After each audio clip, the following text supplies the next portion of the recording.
Welcome, good morning, and good afternoon. Amazing agents. Welcome back to Real Estate Titans podcast, your source for scaling, profitability, and really finding out what the badasses of badasses do so you can RNDD, which is rip it off and duplicate it. I'm your co-host, Bill Pipes, aka Coach Pipes, here with wonderful partner in crime, Mr. David Thompson. David, say hello to everyone who's watching and listening. Hello, everyone. So we are looking forward to speaking with Adam Merrick. Thanks, guys. Honored to be on this podcast. And I'm from Peoria, Illinois. So we're right smack dab between Chicago and St. Louis, and a sleepy town called Peoria, Illinois, with a population of about 380,000 in our entire metro market. Now, Adam, you and I had the chance to meet by introduction from Lonnie Bush, right? Put us together, which I'm so grateful for, obviously. I've had the chance to coach, and I call it be in the foxhole, man, with a lot of really wonderful leaders. I got to tell you, for those that don't know Adam, he is the type of person that we get off a call and within 48 hours, if not 24 hours, the shit's done and it's executed on, and has built a business really on the fundamentals, the foundations, and just good old like Midwest hard work, which is so uncommon now in the world of TikTok and social media and all that other stuff. So Adam, just kudos to you on what you built, and also on how it's evolving back to 1,000, 1,500 transactions. Peak of your business, what were you guys at in terms of total number of sales? Yeah, so our absolute best record-setting year, we closed a little over 1,500 transactions, $205 million, and $500 million in sales volume. We were thumping it. We were just grinding, and I think our average transaction per agent was up to 64 units per agent on our team. So we've learned a lot over the years, Bill. Yeah, absolutely. And we're getting back to a lot of the things that you've learned over the years, right? Which has been exciting to see. Hey, DT, did you hear that number? Average per person productivity of we're going to dig into that. Yeah. So Adam, you look at so many teams out there, right? Where they have, some agents doing 4, some agents doing 6, maybe a couple agents are doing a lot more, right? And a lot of agents aren't even selling anything. And often that's a team structure you see. Very seldom do you see somebody that's scaling agents at such a high level. Has that always been your business model? And how are you doing that? When I cut my teeth in real estate, right, I was 20 years old. I really got started like most brokers do. My managing broker handed me a stack of cards, a couple temp signs, put me in the back corner room office with accounting and said, go make it rain. So for about 30 days of my career at 20 years old, I'm wearing an olive green suit, tie, showing up every day, drinking coffee with the old timers. And, realistically, I tried to be a sponge. I learned quickly without lead generation, you don't have much of a real estate business. So my first 6 months, I didn't even have a paycheck. My first 6 months, I showed up every day. I listened to the mentors in the office and did a lot of open houses. At that time, we printed a lot of magazine, homes guides, local newspaper ads. And by the time I sold my first home, after 6 months of sitting on their roster, my check was negative. And so I went, right? I was invited to an event in Chicago. Roger Butcher. I don't know if you guys have ever heard that name. Oh my gosh. Yeah, back a ways ago. Yeah. Oh, yeah. And so Roger Butcher had a system. It was his 30-day marketing plan. And so I bought the CD-ROMs and all the deliverables that they had. And when I got back, I looked at his 30-day marketing plan. I went, gosh, I think that would be a great idea. So at 21 years old, I decided to buy some radio advertisements, right? At that time, I think I closed like 20 transactions and that my first calendar year. And so I had a little bit of money saved. And so I signed my first contract with radio, and it was like $10,000. That's all I had. And I advertised my 30-day marketing plan. And we bought a lot of frequency with unsold inventory. And that was the first time my BlackBerry at the time, BlackBerry with the scroll bar, went off, and it's the first time my Z57 website had an internet lead. I'd never seen one. I said, what is this? It's broke. Something's broke here. I just got my Z57's trying to tell me something. That was my first listing lead at 21 years old. And the next thing I know, I had another one and another one and another one. I realized I had a big problem.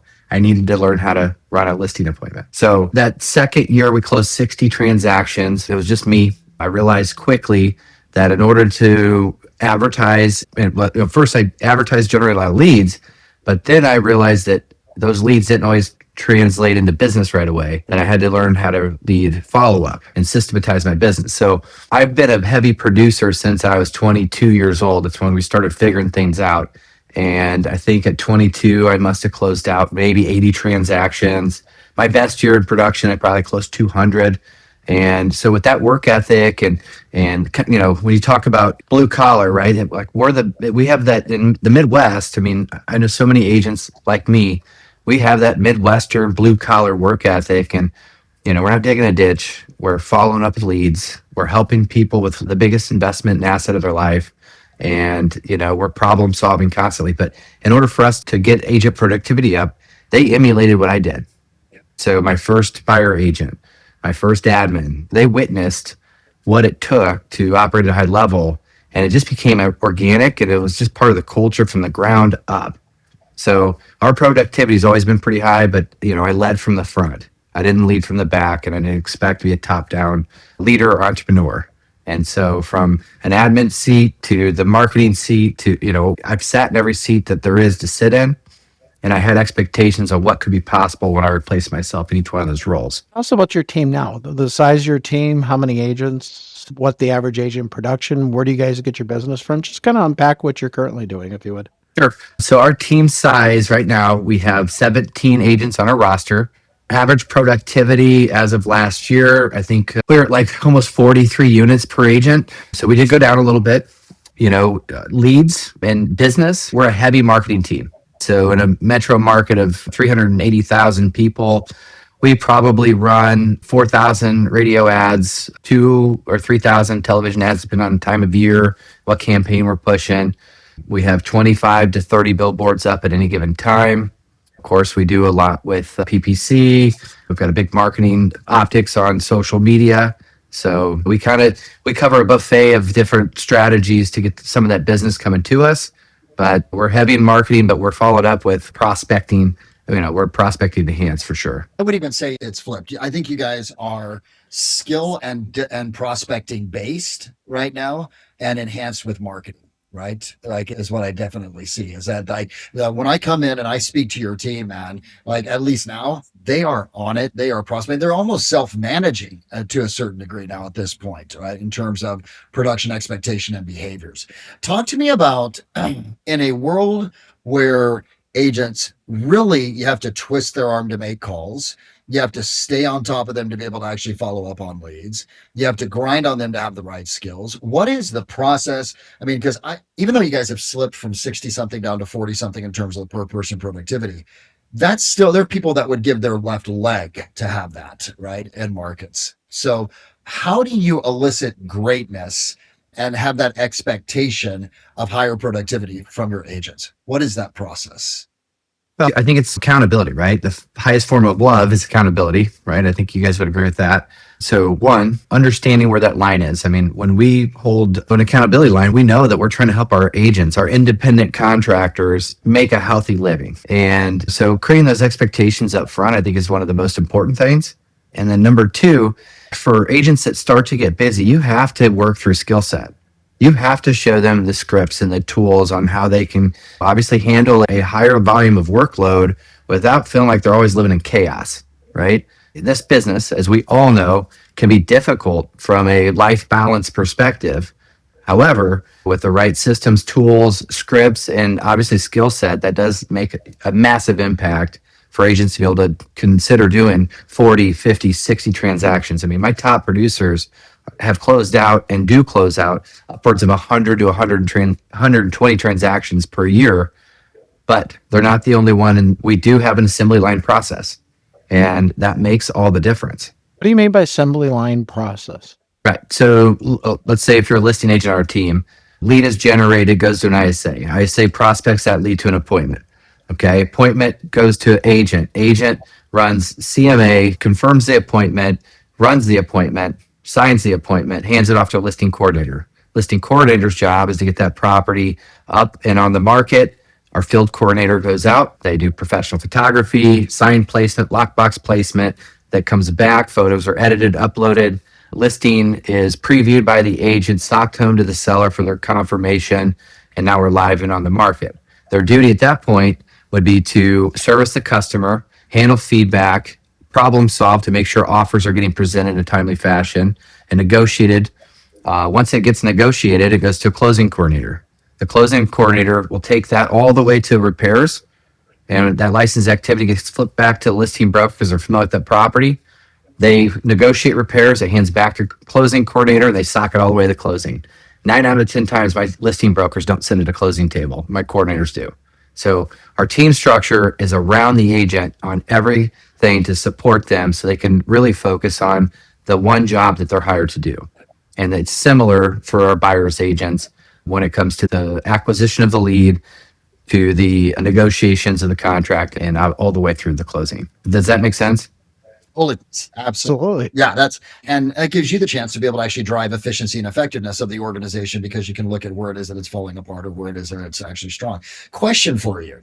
Obviously, like a team breaks down, like in terms of can we drive PPP, which you're doing? 2, can we drive margins based upon the investment that we're making and being able to get that back? But 3 is the acquisition of other agents from the marketplace onto your team, the growth model. I would imagine you're not forever, like there's how many agents in your marketplace right now?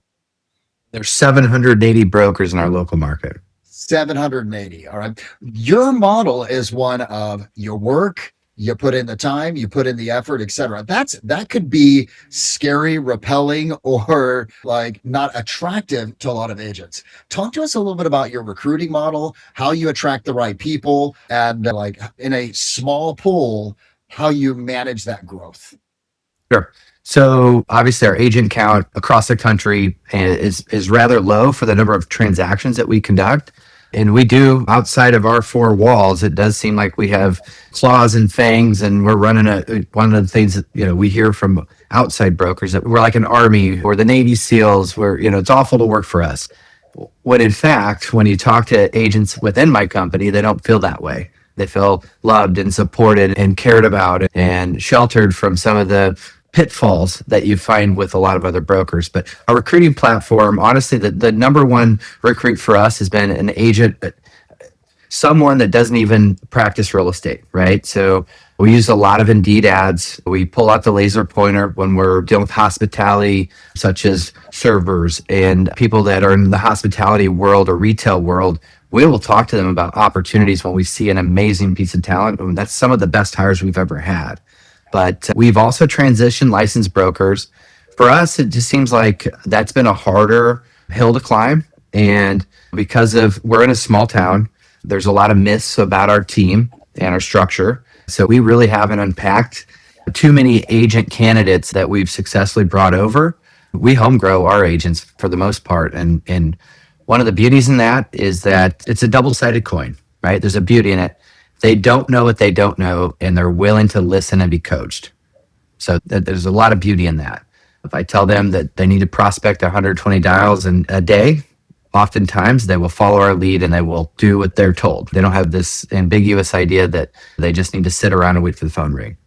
The challenge that we find, and this is something that we've overcome over the years, but the challenge that we find is that the simple things when it comes to onboarding can be difficult, such as MLS access, the navigation of MLS, understanding tools like Loop, understanding the tools like Follow Up Boss, and the two-way integration with Zillow and things like that. We do have to really go from kindergarten to college pretty quickly to onboard an agent that's off the street.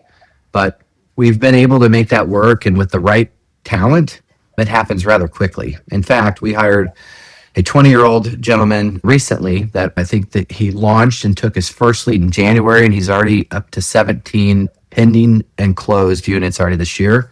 And what are we sitting here? The 27th of March, so first quarter. That's not too bad for a brand new agent 3 months ago. That is so wet behind his ears in terms of life in general. So I'm going to ask one more question. How do you identify the talent that you like a good hire? What are some of the key points on the punch list that you go, oh, they've got this, they've got that? I know no one has a crystal ball, and Sure. we can't predict, but what have you found is predicated? You could use as this person has a high probability of being a great agent for us on the team.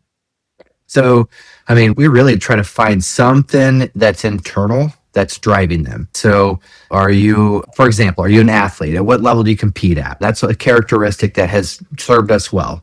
Athletes do tend to be more competitive in nature and have more confidence. But that's not, if you're not an athlete, it doesn't mean you're not good for our team.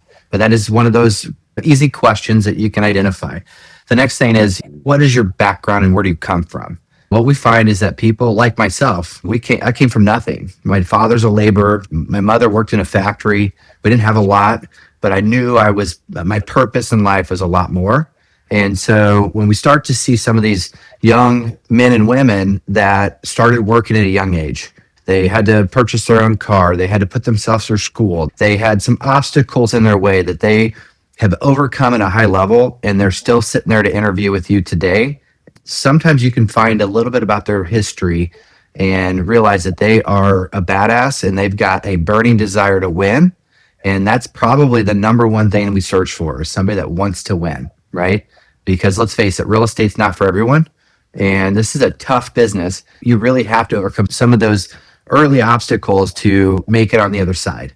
And you have to have some staying power and some will to get there. Adam, what is your superpower? That's a great question, David. I think Pipes asked me that a while ago and I've modified it. But honestly, I think it's my ability to just problem solve, to figure things out quickly, pivot, adapt, evolve if you have to. I mean, we've been in 20 years of practicing real estate, starting as a 20-year-old kid, trying to grow a team. I've learned that there's not just one way to do things, but if something's broken, you better fix it quickly. And if something's working, you better dump fuel on that fire. So we pivot and evolve quickly. I execute at a very high level. With the amount of transactions that your agents and your team and yourself are selling, you must be very effective with your schedule. Tell us what your schedule as the rainmaker, what that looks like, and then let us know, as somebody that's like a high producer in a team, what does their schedule look like on a daily basis? Well, do you mind if I kind of rewind that a little bit? So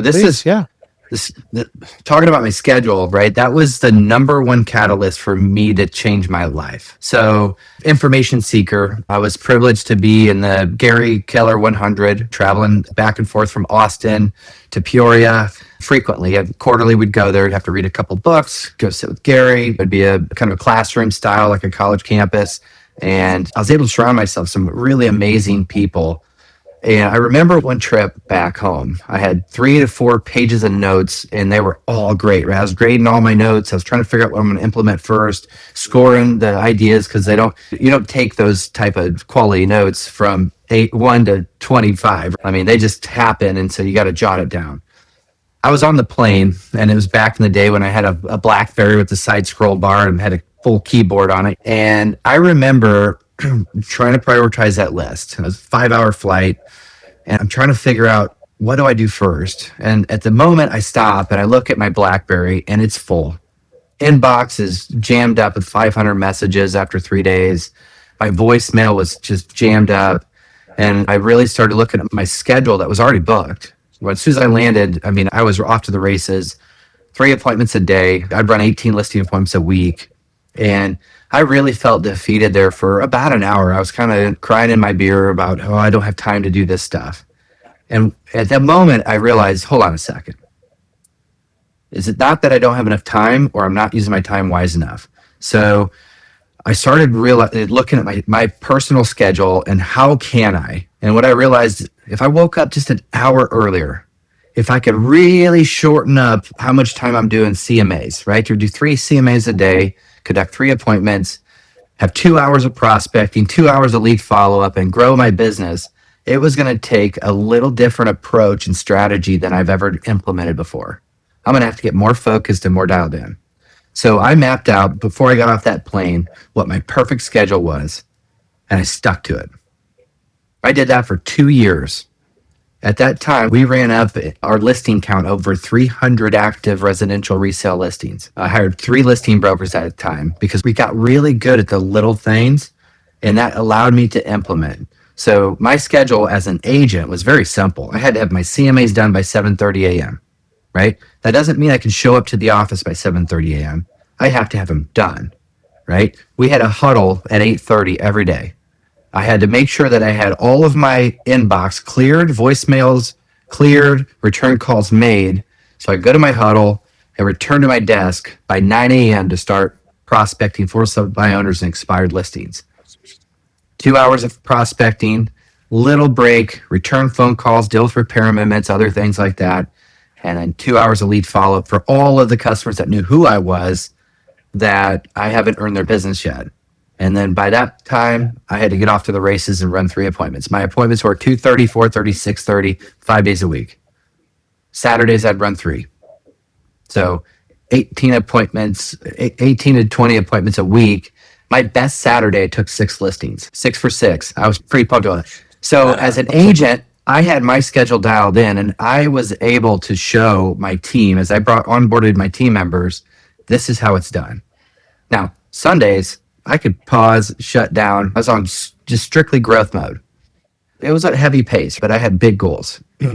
So for my agents, we modified that to where they didn't have to run as hard of a schedule now that we had more, at the time, more lead generation was coming in. They didn't have to cold call and prospect nearly as much. It gave them a little more balance in their life, if you will. So my schedule to start with to grow my team was pretty intense. But what I realized was that the more intense I was about my schedule, the more family time and personal time I had. Because when I left for the day, I checked all my boxes, my workload was good, and if fire emerged at night, I knew before 7:30 a.m., I was putting that fire out the next day. It's so interesting because you look at, there's 2 types of leaders. There's leaders that do as I say, right? Hey, go take this hill. And then there's leaders that take the hill first and say, come on up. You're clearly the second one and still are that. I want to lean into something in terms of your leadership style. You're a hard ass, right? You got a background in wrestling. You're a competitor. You love to win. When I've spent time with your team there in Peoria, they feel loved, supported. I mean, it's not like a militant, it's got a component to it of just strong standards, but you balance caring and candor very well. Talk to us about that balance between caring and candor to elicit greatness out of the people on your team. Well, some of my very best agents, they would follow our lead. 9 to 11. The bell would ring at 9. They knew what they needed to do. 9 to 11, you knock out all your heavy lifting with prospecting, lead follow up, get your days structured, get your week structured. And, I had a lot of agents over the years that would get caught up. They would be in a perfect place. They'd run to the grocery store. They'd run to Walmart. They would put something in the crock pot and they'd go work for the next 3 or 4 hours and be able to have family dinners. And by us developing our team, having the assembly line process, that allowed them the opportunity to get their work done, right? There's some flexible time at a real estate agent's day. Many of them use it unwisely. So the regiment could be emulated within our company, whether it was me, one of our top brokers, or one of our staff members. Everybody kind of knew what successful agents were doing, and it became kind of a bottom-up culture. It would be nothing for a closing coordinator to see somebody fairly distracted saying, hey, I know you're dealing with this, but you need to probably get back on the phone and prospect, because they knew that if that person went down that rabbit hole, that wasn't going to be good for them for a long period of time. So yes, care, candor, but honestly, it came down to, one of the best things we ever did was launch a daily huddle, which is one thing I love about G3. If you don't have a big team, agents that are trying to figure things out, it helps them with a regiment and a rhythm. And really for me as a top producing agent, when I was selling 200 homes a year, taking every Sunday off, finding ways to travel back and forth to Austin, Texas, go to massive real estate events, I had to have that regiment to give me some peace of mind and balance in my life. I'm the type of person that I'd rather be on my toes than on my heels. And so once I had that experience on that airplane of creating my schedule, I realized if I could stay on my toes, that's how you win, not on the ropes. So you have somebody sitting there at about 300 transactions, and they want to scale to 1,500 transactions, make that big leap. What are some of the pitfalls that you had? What are some of the challenges that you had? What kind of advice can you give to somebody that's trying to get to 1,500 transactions? Well, the number one thing is make sure your schedule matches your goals. If your schedule doesn't match your goals, it's going to be impossible to get there, especially in our business, because, it's going to be a little messy on your way up. Number 2, you have to surround yourself with like-minded people with similar work ethic. And I think that's difficult, especially in the world we live in. If you find somebody loyal, that means a lot. Loyalty and work ethic are 2 different things. There are people that you can hire and train that have both of those qualities. And when they have both those qualities and they can mirror and match your work ethic, that is a propeller, not an anchor. And I think a lot of teams that I've talked to as I've traveled around the country and spoke at events and things, they don't recognize that sometimes their staff is not prepared to grow with them. And I'll give you an example. One of the hard lessons I had early, I had a transaction coordinator that was kind of like our office manager. This is when I was thinking real small, but I was working really hard. And she was an amazing staff member, but really every time we wanted to do something more, there was a problem of, I don't think we should do that. This is more work that I don't understand why we're doing this. Like there was always like a big drawn out discussion. It was really an anchor pulling me back. And we finally had the conversation of, hey, this is the trajectory we're going. This is the rocket ship you're on. If you help me do more work, you will absolutely be rewarded for the efforts. And it wasn't 2 weeks later, she came in with her resignation and a 2-week notice when I didn't have a small team. And I was defeated. She departed after 2 weeks, joined another real estate team, one of my competitors. And I just remember I was talking to another entrepreneur and they said, mark my words, this will be the best thing that's ever happened to you because you're going to have to figure it out. My next hire was the propeller I needed. I had to go through about 6 messy weeks of doubling down on multiple activities that I really didn't feel that I had time for. And when we got out of that next 6 weeks and I had the right hire that was all in, willing to do the work, had an open mind, was right for my culture, it was like a rocket ship took off. So on the darkest moments for anybody that's growing, understand there's light at the end of that tunnel. And things don't happen to you, they happen for you in some capacity. And make sure you surround yourself with the right people that are going to be a propeller and not an anchor. Does that make sense? Makes total sense. 100%. Yeah, 100%. We have a lot of leaders listening to this. We also have a lot of solopreneurs, individual agents. Some of them are probably less than 10 transactions per year with the goal of selling 24, 36, 50, eventually 60, which is going to be on average like 7 figures. What advice would you give to that agent that is like, all right, 7 figures, I'm going for it. Adam, tell me the 3 things. And I'm going to take the schedule piece off the table because you've already hit that, right? So what are the 3 other things that you would say to that agent going for 7 figures? So you get your schedule ironed out. Check that box. The next thing you need to work on is where do your leads come from? And some people are going to be amazing open houses. Some are going to be a social media influencer, I guess, and they can figure out a way but where do those leads come from? You partner with Zillow, or are you going to OpCity? I mean, there's so many different categories, but master a few. Don't try to do 25 things. I've made that mistake many times in my career. Pick 2 or 3 lead sources and be amazing at those before you add something else. So lead generation, you need to have some leads coming in. Lead conversion and prospecting. You have to follow up. And you have to have expectations on your time that you're putting into that bucket. And if you're not getting the proper return on time, you probably need a coach like Coach Pipes and G3 because you may not be using the right scripts or taking the right strategy to convert. And then last, I would say this, make sure that you love on your past clients and your SOI constantly. It's something that we stepped over years ago. With your help, Pipes, I mean, we've been really putting more pressure on that. And we've gotten our database so far this year equal to our number of like Zillow closings and other lead sources that are paid outbound costs just by focusing on it. So make sure you love on your SOI and past clients. I know a lot of agents don't like to do that, but it can make a massive impact, especially as you start to stack these chips and you're building a business worth having. So great. I love it. You just leaned into one of the key principles we talk about, which is, dude, you don't need 21 lead sources. You need a key 3, just 3 that you actually are systemic and optimized in. So absolutely fantastic. I got one more question, but David, I'll turn it over to you before I ask my question. I think you're the number 1 team in Illinois right now. You're in the top 25 probably in the country or pretty close to that. Comfort is the thing that kills a lot of businesses. I'm sure you're doing good financially. Are you growing still? Where's your next step? Where are you trying to get to? Yes, so David, I'm a big believer if you're not growing, you're dying, right? Many books and entrepreneurs that talk about that. But yes, every year I create a hit list of activities and items that I want to accomplish. Last year, I wanted to build several in Florida. I checked those boxes for vacation rentals. We also started a new construction division in Illinois.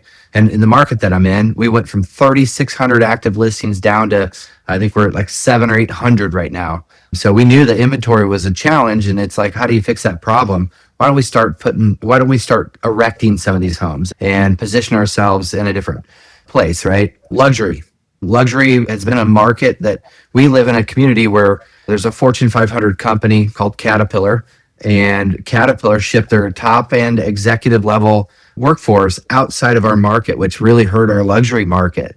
What we noticed is it's coming back, but no one's been focused on it. So in order for me to succeed, yes, my foot is on the gas pedal, and we're looking for, it could be small.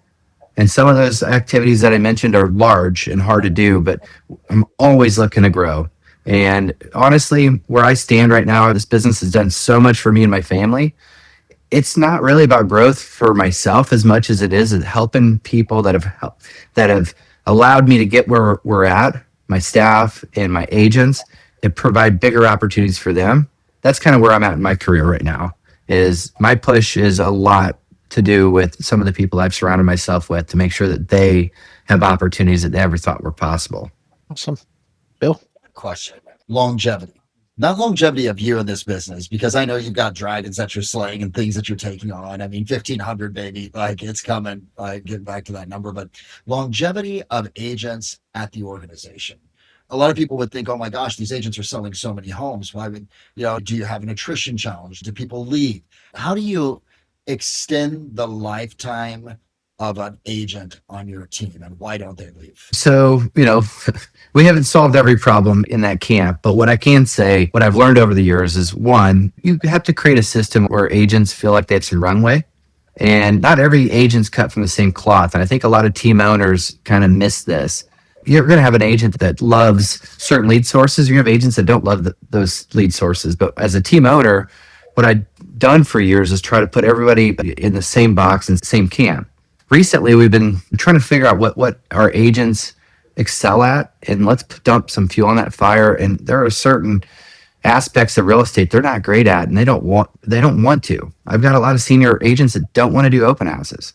When we were running our top peak performance, everybody shared their certain quote of open houses. Everybody shared their certain quote of floor schedule, etc.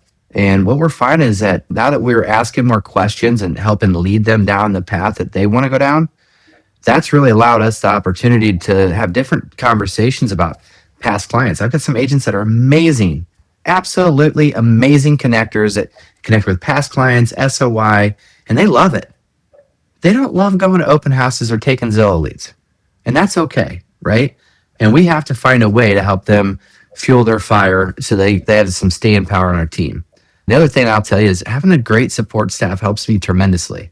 I can't talk enough about our closing coordinators, our listing coordinator, our operations manager, our field coordinator. And somebody so simple as putting the signs out and taking photos, like that makes all the difference. When our agents feel supported and that they get what they need from us as an organization, that makes a world of difference for their staying power. And then culture.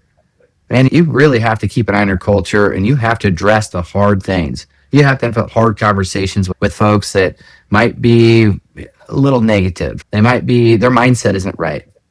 And having those tough conversations frequently can be challenging for a team owner, but they're 100% necessary if you care. I love it. Creates a stickiness. Okay, I got best leadership book everyone should read.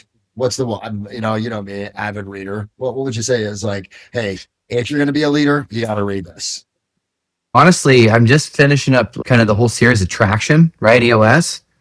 I feel like if you want to grow a team and you want to get your stuff right, I wish I'd have read that book 15 years ago. There's a lot of things in there that, from the Traction to get a grip. Obviously, what was the other one in between? Rocket Fuel. Yeah, so Traction, Rocket Fuel, and Get a Grip. I'm halfway through Get a Grip. That makes so much sense to me. And I think as a leader, right, that helps you understand how big businesses are built. And it's simple, and it's something you can R&D, rip off and duplicate without a doubt. I love it. By the way, what's your body fat right now? Well, it's after the challenge of doing keto since January 18th. I don't know the percentage, but I'm as lean as I've been in a long time. Dude, I just had to give you massive props, man, because you have absolutely ripped it down. And how we show up in one area of our life is how we show up in every area of your life. You know what I mean? And you definitely show up as someone that is committed. I do want to ask you a non-business question. I think there's times in life when we're balanced and times when we're out of balance. Sort of in the one thing which Gary and Jay created, they talk about counterbalance. What's your thought around balance in terms of business versus personal life? And just go deep on that, like, if you want, a little bit. Sure. So back in like 2000, probably 17 to 2020, I felt like I was very balanced. Lots of Zen. Our team was humming. We're doing that, 1,000 units, 1,200 units, 1,500 units, but I wasn't challenging myself, right? And so when I felt like my business was on autopilot, it was actually doing quite the opposite. Internally, it was dying. It was not growing. But I personally felt like I could take care of the kids. I could do some of the things that I really, really wanted to do. I'm a big believer that you have to counterbalance. There is no such thing as this perfect Zen work-life balance. You have to have a little bit more gas than brake. And if you want to grow a big operation, and if you don't challenge your team around you with different initiatives, new opportunities, I think that's where a lot of team owners kind of get stale. Education. Like if you're not reading books, like, Mark Spain is a dear friend of mine, dear friend. A lot of people probably know who Mark is, and he's grown an amazing operation. But one thing he always told me when we travel was, Merrick, he'd be like, Merrick, your growth will depend on the books you read and the people you hang out with. Those two things. And for years, I kind of thought about that. And he also said another key term, Pipes, is millionaires work out before they go to work, right? I know that your coaching group is a lot of seven-figure earners, but for years, I struggled with that because I had young kids, and I kind of always thought that I should put that on the end of my day, not the beginning of my day. When you're successful, you get to choose leaving work early and stuff like that. And until I adopted that same mindset, millionaires work out before they go to work. Well, it's hard to get up at 4:30 when you got sick kids at home and other things, but you accomplish that one thing when it's hard, to start your day, to start your week, it makes the rest of your week easier. And then if you're hanging around with like-minded people that are challenging you, they're doing amazing things, they're picking the hardest hill to climb, and they want to set records, and you get in that mind space, man, it makes so much of a difference to personally grow. And if you're personally growing, it makes it all the difference to professionally grow as well. David, I'm sure you agree too. I notice when I'm growing, the revenue of the company grows, the attraction of new coaching members grows. And when I'm coasting, maybe you have that residual from like being on a boat and you pulled the throttle back on the boat and you're still up on planing and then you drop down. But if we're not growing, we're dead, as you said earlier. Adam, I do want to say something. When I got the chance to be able to start to coach you, and I consider it a privilege, I really do.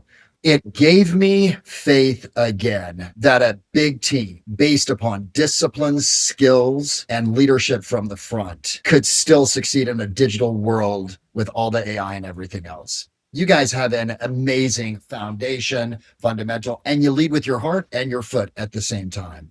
So I just want to say thank you for, in being your partner, your coach, being in the foxhole with you, for the validation that it doesn't stop. Right? You can get to 1,000, 1,500, even 2,000 transactions just with some really great fundamentals and key components of leadership. So, and it shows to the industry that you can have high per person productivity and keep people on the team. So brother, thank you for the hard work that you're doing across the board to be able to actually lead the charge on that. We appreciate you being on this. All right, my friends, this is a go back, rewatch, listen again and again, okay? And be able to have the chance to rip it off, duplicate it, and deploy.